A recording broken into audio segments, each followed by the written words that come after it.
Etsy tags even matter. Shops can rank with one-word tags, and they can even rank without all their tags filled in. And when we're making a listing, Etsy even tells us right there that tags are optional. So, do tags even matter? Now, I have my thoughts, theories and experience on this, but I thought it would be better if I did a science experiment and showed you. So before we get started, obviously this is a limited experiment.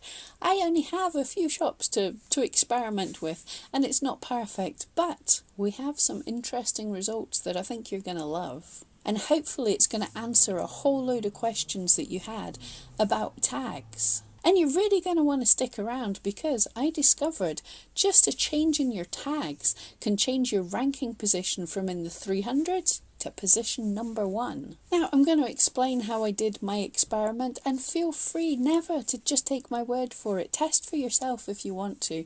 But what I did with my new shop, basically, I don't have time to set up a new shop properly, so it's been a bit neglected. So it doesn't have great sales history, great search history. It's just kind of sitting there. So I thought that was an ideal one. And I discovered there's a search term that's not massively searched for, which means I don't have much search history for it. And it does have a fair amount of competition, but I'm able to rank for it. And that search term was dog portrait digital. So what I did was I took one of my listings that's ranking at the bottom of that and copied the listing, and all I did was change the tags. And then change the tags, list that item, pay my 20 cents, so it's costing me 20 cents for every experiment here. And then I waited 30 minutes to make sure that Etsy spotted it, did a quick search on eRank to find out where everything was. Now I know there's limitations to any kind of searching because of the personalizations and everything, so searching on the rank checker on eRank just gives me an idea of what Etsy's thinking of our SEO. It doesn't tell me exactly where the item's going to be. It's impossible to do that. But it tells me, is Etsy seeing this as good SEO? Is it seeing it as better? Is it seeing it as worse? Does it make no difference? So, like any experiment, I planned out some ideas for what things I wanted to test for, and for each new experiment, after I'd checked the rank, I would deactivate that listing and then leave it a little while for everything to settle out, and then create a new listing copied from the original listing, only changing the tags again. It's not an ideal experiment, but it's the best I've got. So here's my list of the experiments that I performed. Give it a listen and tell me, before we go any further, what you think will have done best and what you think will have done worst. So first experiment was absolutely no tags at all. Just the title, the attributes, everything that's already there, no tags. Would it rank? Would it rank high? Would it rank low?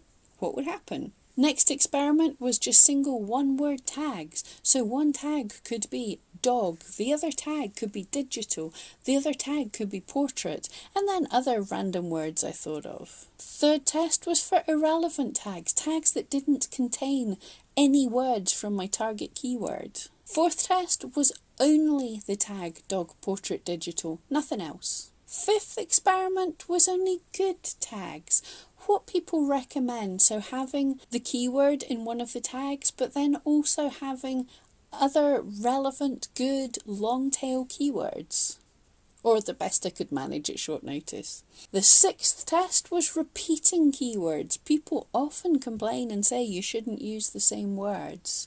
So I had a go at repeating some of the words. And the final test was to break up the tags. So I had multiple word tags, and in one tag I would have the word dog, another tag I would have portrait, and then another tag digital, because we know Etsy can pick and mix and match. So let me know in the comments down below which ones you think it will have done best, which ones will have done worst, and will the bad ones even rank at all? And also let me know, was there any tests that I missed there? Was there any ways of doing tags that you would have preferred to see? Okay, let's look at these results. So test number 1, no tags. At 30 minutes, this was ranking at rank position 319. That's way down on page 7. One word tags after 30 minutes that ranked on page 1, position 19. Irrelevant tags, tags that have nothing to do with that keyword. That was again at exactly 319. Position 319 on page 7. Exactly the same as no tags. Only the tag dog portrait digital and no other tags. Page 1, position 1. Good tags, following best practices, filling in all the tags, including the dog portrait digital. Page 1, position 1, exactly the same as just having the one good tag. Repeating tags, having the word dog, having portrait, having digital, several times across several different tags. Yeah, page 1, position 1. And the broke up tags, taking each individual word from that keyword we have and mixing and matching it, scattering it throughout other tags. Page 1, position 19. So one thing that I was super interested in with this experiment was how repeatable the position was. If I did something that was very bad, if the keywords were not in the tags at all, then my listing always ranked at this position 319. If my tags were individual words scattered about through the tags, whether it was in other keywords or just single words, they always ranked at position 19. And if anyway, anyhow, the tags had the entire exact match, it was always position 1, page 1. So what is this telling us? Is this telling us that the advice Etsy and everyone else gives us is wrong? Actually, no. Etsy has always told us exact match will give us a slight boost in rankings. It's also told us it can pick and choose words from different keywords. That's all true. And it's also told us there's a boost in ranking if your title and your tags both have the keyword in them. So although my title was optimized for this term, if my tags weren't, then it was way down the lowest ranking. Obviously, if I didn't have the words in at all, it wouldn't have ranked at all. But when the words were in my title but not my tags, that made a big difference. So what is this advice about one-word tags and not repeating a word? Why is it there? Well, simply there's two pieces of advice here, literally. You either want to know how to optimize to rank the best for that one specific term, or you want the advice to know how to rank for as many terms as possible. And it's a balancing act. If you only have one tag, you're focusing in only on that one keyword phrase. Now, you might rank very well, but you won't be seen in other searches. However, if you have all your tags used, then you've got a chance of hitting lots of different searches, but it doesn't make a blind bit of difference for that one individual search term. Irrelevant tags don't matter for the one search term. They matter for hitting a range of search terms. And again, single word tags don't make any difference compared to that single word in a tag with other irrelevant terms. It's just a question of space. If you just use single word tags, there's literally less words you can use across those 13 tags, and so there's less chance of ranking. But I will say, for most people, most of your tags are not going to rank. Most of your keywords are not going to be good for your listing.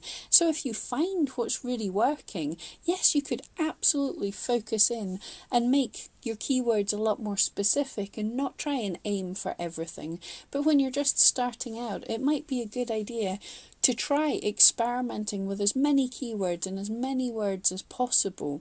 And then if you discover that certain keywords are working better for you and you want to rank higher for them, you could perhaps focus your tags in a little bit more. And don't worry if the word ring is duplicated in a couple of the keywords. If you want to rank well for them, there's no penalty for having it in both keywords. I hope that helped. Go out and science for yourself.